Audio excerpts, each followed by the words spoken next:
Hey, this is Tyler. Let me tell you about my adventure going down to the 2022 Overland Expo in Flagstaff, Arizona.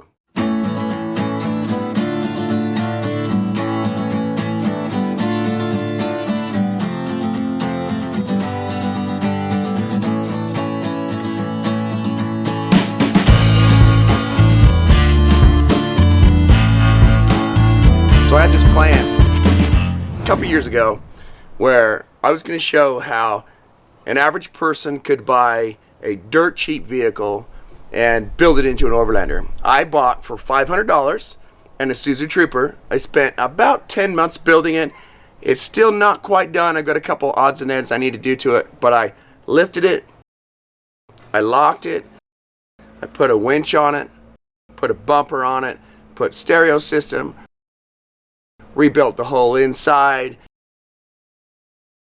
rebuilt the upper part of the engine, and got a very trail-worthy truck for about as cheap as you can get. Now, it was funny because I saw comments on it that said stuff like, "Are you a trust fund kid?" Which was genuinely hilarious to me because I bought the truck for $500. So anyway, you can get into a vehicle for less than people spend on new vehicles and have a trail-worthy vehicle if you just spend the time building it. Fast forward to this year, and I thought maybe we can do something like that with a really big truck. And I only thought that because I found out you can buy LMTVs like this on Government Planet for $5,000. You can get something like this for about $20,000. If you compare that to some of the new Jeeps and Toyotas, they're like $60,000. I think that I can build something like this for less than the cost of a new car. So the next goal is, how do we build the ultimate overlanding bug-out vehicle at a price that the average person can afford? So I went down to the Overland Expo this last weekend, and we headed south, my daughter and I, and it's about a 7.5, 8-hour drive from where I live to get to Flagstaff. Well, I got to the Grand Canyon north of Page, Arizona, and my light turns on my dashboard on my LMTV, so something's overheating. Well, that's a problem. Something's overheating.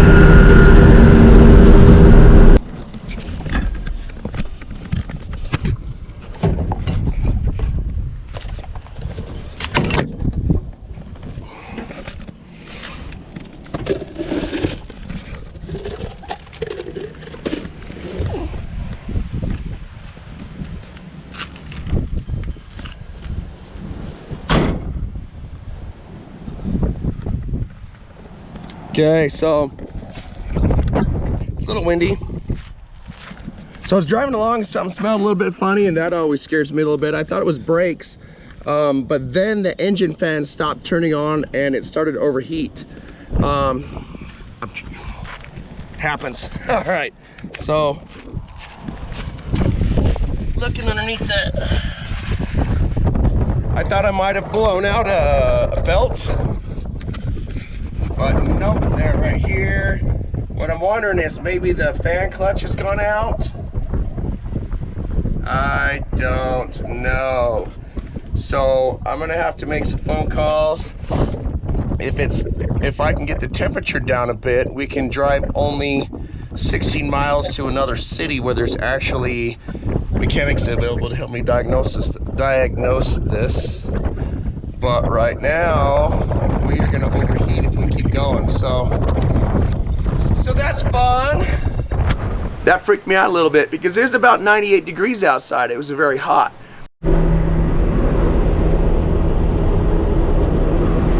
So I pulled over and let it cool off a little bit. I'm not 100% sure what's going on. I think the fan is not engaging because it's super loud. You can hear when it turns on.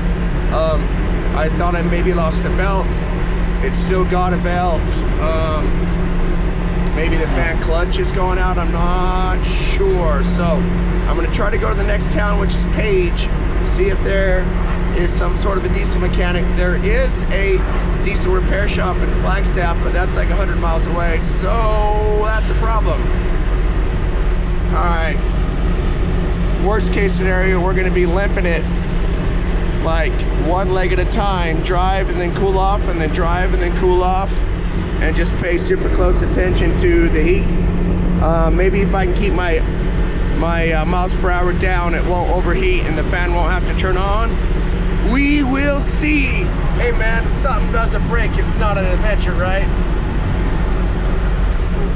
I was able to do a little bit of Facebook digging, and I got some answers from some awesome people on Facebook in an LMTV Overland group, and I figured out that it was my fan clutch that was out. I limped the vehicle at 35 to 45 miles an hour into Page, Arizona, where Grizzly Diesels, if I remember his name correctly, was very awesome to spend time and help me diagnose it. We wanted to figure out, is it a solenoid or is it the fan clutch? We pulled the hose off the top of the fan shroud.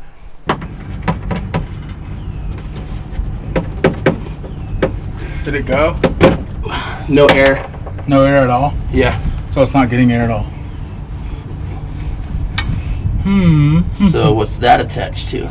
That's a chair. It should go to the solenoid, right? Run to the solenoid from the pump. So there's a physical solenoid inside of that, or is it down lower? Right here. They said kick. They said driver kick panel, right? Yeah, which is going to be those dudes up there. If you squat down and look up, see those three right there where your hands are? So those three, the three valves I replaced, but on the top one there's an electronic device on top, which I assume is a solenoid. Maybe that one out. Yeah, there's no air pressure here. No, it should have air pressure. It was working while I was driving on the way up.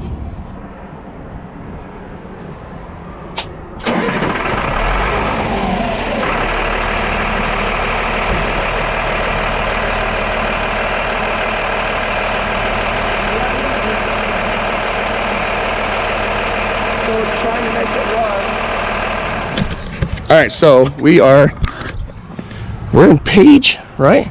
Yeah, Page. I don't know what city I'm in. So I'm here at Grizzly, the mechanic. Would that be you?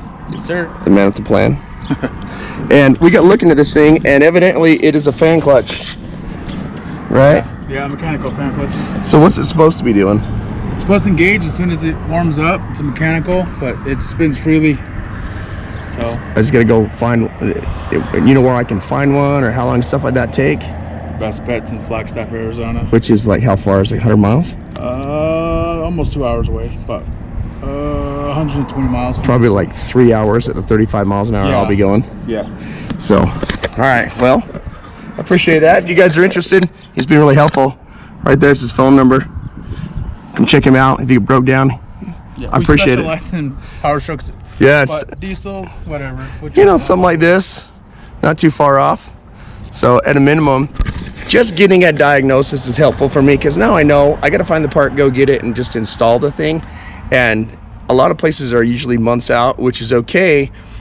But the biggest problem for me is, well, I gotta know what's wrong, or I start throwing parts at it. And if I replace the parts that aren't broken, I haven't fixed the problem. So that's super helpful, and I really appreciate that. Thanks, man. Yes, sir. It was not the solenoid, because when you turn it on, it was blowing air. When you turn it off, it wasn't, which lets me know the solenoid's pushing air to the fan.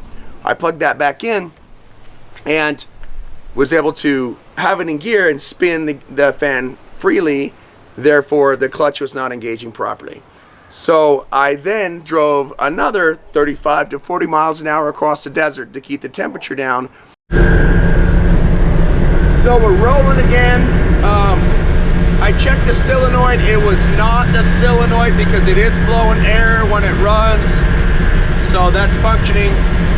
And the fan does move when it is parked and engaged. So it should be the engine clutch, the engine fan clutch. So now I got to get from Page, Page, Arizona to Flagstaff, Arizona without overheating, which means I got to drive really slow and roll down hills and Pull over every once in a while, let it cool down. I'm going up a hill right now. And I gotta keep it below 230. So yeah, that's a problem. Anyway, now it's time to go do some more wrenching, which I had not planned.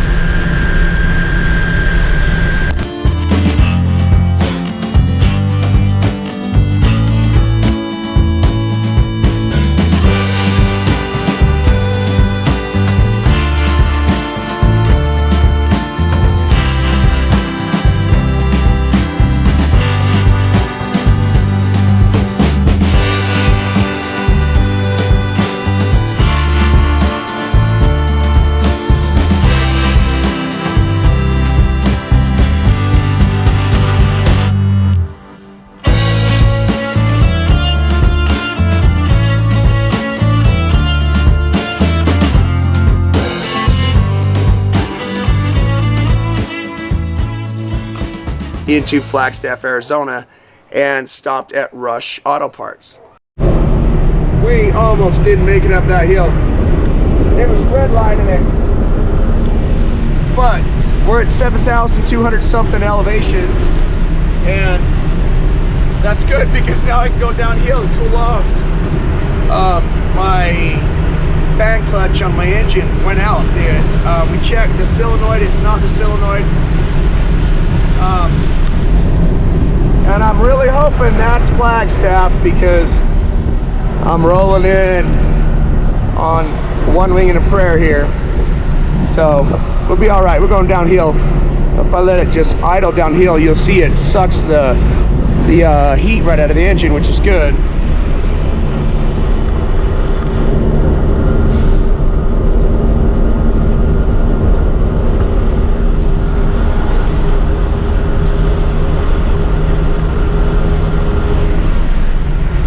Really beautiful place that we're at, and now we are rolling. So there we go. That takes the heat out of it.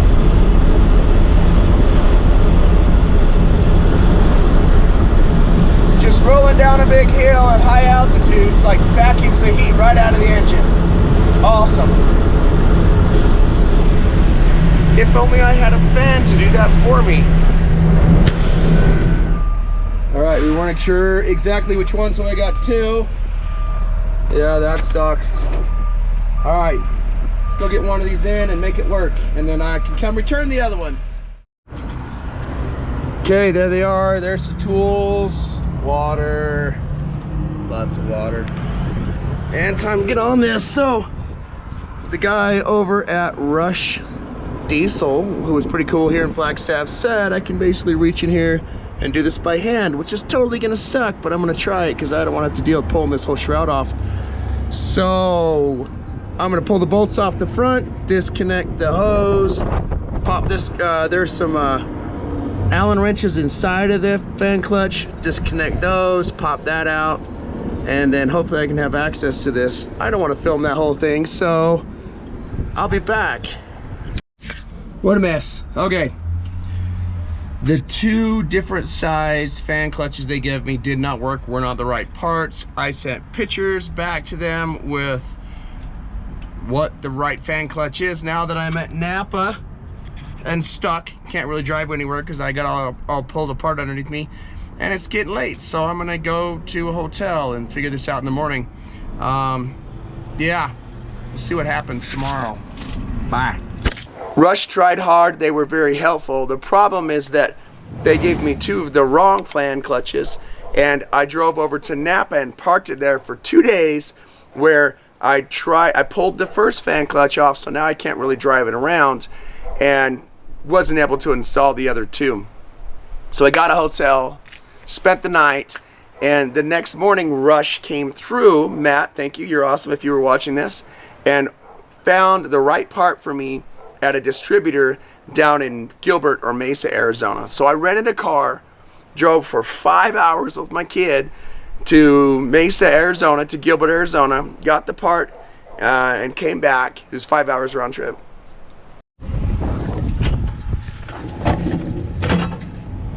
a day and a half later. I want to say 3 days later, but it's a day and a half.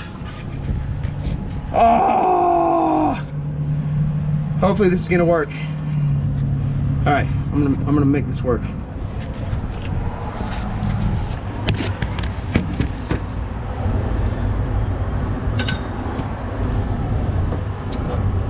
Oh, you're too long.